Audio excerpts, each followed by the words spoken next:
אז בואו נדבר על משולשים ישרי זווית. לעתים קרובות נידרש למשולש ישר זווית כאשר נבוא לפתור בעיות במכניקה. דוגמה למשולש ישר זווית, צלעות A ו-B, יתר C. מול הצלע A הזווית אלפא, מול הצלע B הזווית בטא, מול היתר C הזווית גמא ששווה ל-90 מעלות.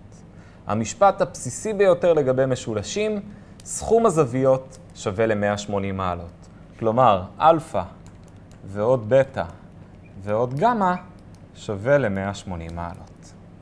משפט נוסף ידוע מאוד לגבי משולשים ישרי זווית, ולחלוטין אהוב על סטודנטים ותלמידים. משפט פיתגורס. C בריבוע שווה ל-A בריבוע ועוד B בריבוע. כלומר, אורך היתר בריבוע שווה לסכום שתי הצלעות בריבוע. לעתים קרובות נקבל חלק מהמידע לגבי המשולש ונידרש לשאר הנתונים. על מנת לעשות זאת, נשתמש בפונקציות סינוס, קוסינוס וטנגנס. הפונקציות סינוס, קוסינוס וטנגנס ילוו אותנו לאורך הקורס. הפונקציה הראשונה, פונקציית הסינוס. סינוס של זווית אלפא שווה ליחס בין הצלע שמול הזווית לבין היתר. הצלע מול הזווית לבין היתר. הצלע מול הזווית אלפא זה A, היתר הוא C. כלומר, קיבלנו A חלקי C. באותה מידה נוכל לכתוב את סינוס בטא. סינוס בטא יהיה שווה לצלע שמול בטא, שזה B, לחלק ליתר שהוא C. פונקציה נוספת היא פונקציית הקוסינוס. קוסינוס אלפא שווה ליחס בין הצלע שליד הזווית לבין היתר. הצלע שליד אלפא זה B, היתר הוא C. הצלע שליד הזווית לחלק ליתר שווה ל-B לחלק ל-C. באותה מידה קוסינוס של בטא שווה לצלע שליד בטא, שזה A, לחלק ליתר שהוא C. פונקציה האחרונה, פונקציית הטנגנס. טנגנס הוא היחס בין הצלע שמול הזווית לצלע שליד הזווית.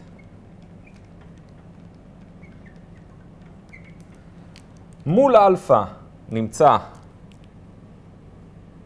A, וליד אלפא נמצא B. באותה מידה טנגנס בטא שווה הפוך ל-B חלקי A. באמצעות ההבנה שבסך הכל במשולש 180 מעלות, ש-C בריבוע שווה ל-A בריבוע ועוד B בריבוע, ובאמצעות סינוס, קוסינוס וטנגנס נוכל לפתור כל משולש ישר זווית. דוגמה ראשונה, יש לנו משולש ישר זווית, שבו אורך הצלעות הם 3 ו-4. נרצה לדעת את אורך היתר ואת הזווית אלפא שמול הצלע 4. אם ידועים לנו שתי צלעות, נשתמש כמובן במשפט פיתגורס. x בריבוע שווה ל-3 בריבוע ועוד 4 בריבוע. כלומר, x שווה לשורש של 3 בריבוע ועוד 4 בריבוע. נקבל על ידי שימוש במחשבון ש-x שווה ל-5. שלושת המספרים 3, 4 ו-5 נקראים שלשה פיתגורית, היות ו-3 בריבוע ועוד 4 בריבוע שווה ל-5 בריבוע. קיימות עוד מספר שלשות פיתגוריות. אם נרצה למצוא את הזווית, נשתמש בטנגנס. טנגנס אלפא שווה ל-4 לחלק ל-3.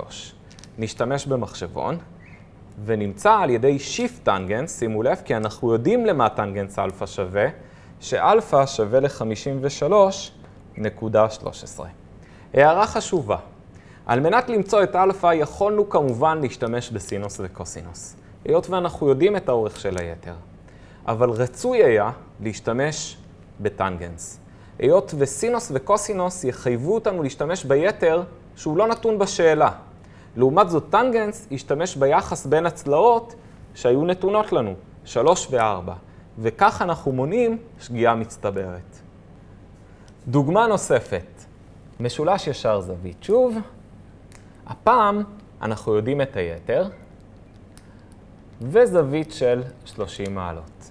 נרצה לדעת את A ו-B. נתחיל בלהשתמש בסינוס. סינוס של 30 שווה לצלע שמול 30 מעלות, כלומר B, לחלק ליתר שהוא 10. סינוס של 30 זה חצי, נשתמש במחשבון, חצי שווה ל-B חלקי 10, וקיבלנו ש-B שווה ל-5. עכשיו נרצה למצוא את A. על מנת למצוא את A נוכל להשתמש במשפט פיתגורס, נוכל להשתמש בסינוס, בקוסינוס, בטנגנס, אבל אחד מהדרכים היא הדרך הטובה יותר. הדרך הנכונה כאן היא להשתמש בקוסינוס. למה בקוסינוס? היות ואם נשתמש בפיתגורס לדוגמה, נשתמש בצלע B שמצאנו, ואז אנחנו עלולים לגרור שגיאה. אם נשתמש בקוסינוס, נשתמש אך ורק בנתונים, ב-10 וב-30 מעלות. קוסינוס 30 שווה ל-A חלקי 10. נשתמש במחשבון ונמצא ש-A שווה ל-8.66. עכשיו אם נרצה, נוכל לבדוק על ידי משפט פיתגורס שהתוצאה שמצאנו נכונה. 8.66 בריבוע ועוד 5 בריבוע שווה בסך הכל ל-100, כלומר ל-10 בריבוע, אורך היתר שקיבלנו בהתחלה.